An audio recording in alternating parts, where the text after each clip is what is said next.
네, 시작할게요.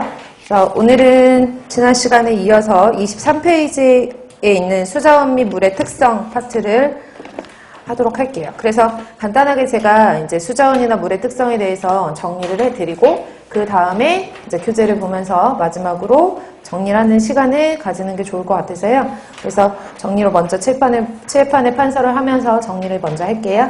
일단은 첫 번째로는 여기 나와 있는 대제목은 이제 수자원과 물의 특성에 대해서 공부를 할 거고, 우리는 수지를 공부하는 거기 때문에 물이 가지고 있는 기본적인 특성들을 알고 계셔야 되거든요. 그래서 물의 특성이라고 쓰고,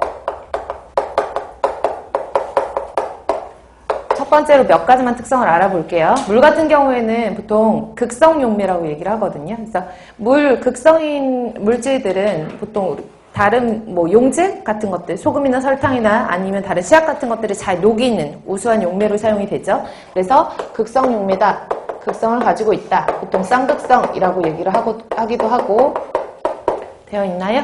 근데 물 같은 경우와 이제 극성이 있는 물과 비극성의 물질, 대표적으로 기름 같은 것들은 잘 섞이지 않죠. 그래서 극성이다, 그 다음에 비극성 물질과는 잘 섞이지 않는다라고 하는 것도 알아두시고, 그래서 약품 같은 것들 이 극성이 있다라는 것 자체가 나중에 수처리를 할 때 응집제라든지 이런 것들이 잘 녹일 수 있고, 아니면은 수처리를 할 때 씨앗 같은 것들이 잘 녹일 수 있는 용매로 사용할 수 있다라는 의미에서 중요한 특성을 가지고 있는 거예요. 우수한 용매로 사용이 된다라는 것. 두 번째로는 이 물이라는 것은 결합력이 화학적으로 수소결합과 공유결합으로 이루어져 있는데요. 수소결합과 공유결합으로 이루어져 있는데, 보통 우리가 물에 대한 기본적인 특성들은 다 아시겠지만 물은 비열이라고 하는 것도 크고요, 기화열이라고 하는 것도 크고, 융해열이라고 하는 것도 크고, 그 다음에 표면장력이라고 하는 것도 다른 여타 물을 제외한 다른 용액에 비해서 그런 값들이 다 큰 편이거든요. 그러니까 비열도 크고, 그 다음에 융해열도 크고, 그 다음에 기화열, 일명 증발열이라고도 하는데 기화열도 크고, 그리고 다른 물질에 비해서 표면 장력도 큰 편이에요.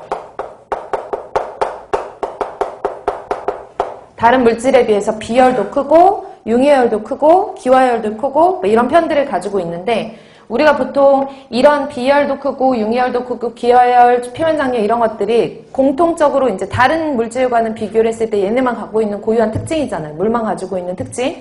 이런 특징들이 무슨 결합 때문에 일어나냐 하면 수소 결합 때문에 일어나거든요. 그래서 수소 결합의 특징으로 이런 값들이 다 크다라고 하는 거 알아두시면 되겠고요.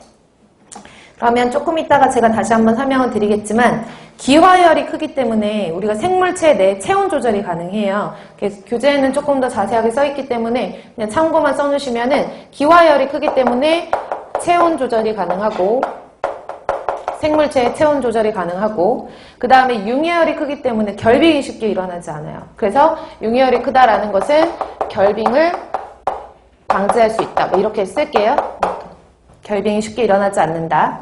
그 다음에 표면장력이 크다라는 의미는 식물 자체 우리가 증산작용을 하잖아요. 그래서 표면장력이 크기 때문에 증산작용에 영향을 미친다라고 하는 것까지 알아두시면 돼요. 이 중에서 이제 비열이라고 하는 것은, 비열은 많이 들어보셨죠? 물의 비열 얼마예요? 1g per 도씨, 맞아요? 어떤 물질 1g을 1도씨 올리는데 필요한 열량을, 잘못했잖아. 열량을 말하는 1칼로리 per 그램 도씨 이렇게 얘기하잖아요. 그쵸? 그래서 어떤 물질, 물 1g을 1도씨 상승시키는데 필요한 열량이 1칼로리인데, 이 칼로리가 다른 물질 같은 경우에는 1도씨 올리는데 필요한 열량이 1칼로리보다 적게 들어가거든요.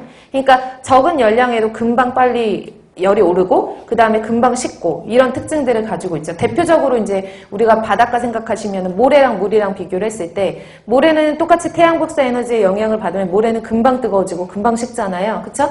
그에 비해서 물 같은 경우에는 열을 똑같이 받았는데도 불구하고 천천히 뜨거워지고 천천히 식기 때문에 비열이 크다라고 표현을 하는 거죠.